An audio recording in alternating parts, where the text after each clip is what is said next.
when you think of the word, say, successful, who's the first person or people who come to mind for you?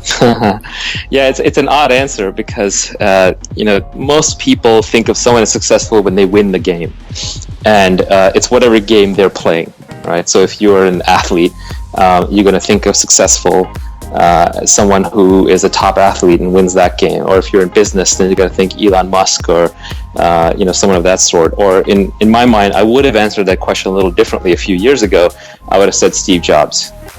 Because he created something, or he was a driving force, part of the driving force and the spearhead for creating something that has changed the lives for all of humanity.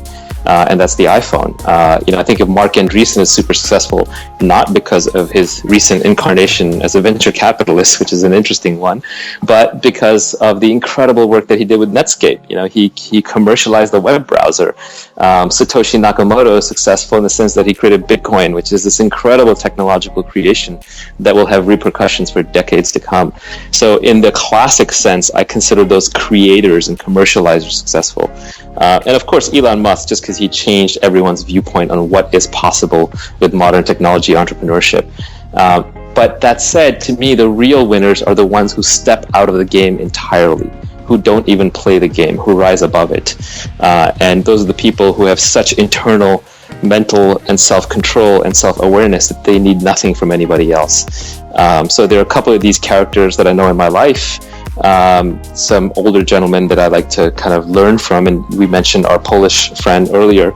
I would consider him successful because he doesn't need anything from anybody. Yeah. He is at peace, he is at health, and whether he makes more money or less money, or whether the next person over from him does better or worse than him, has no effect on his mental state and bearing.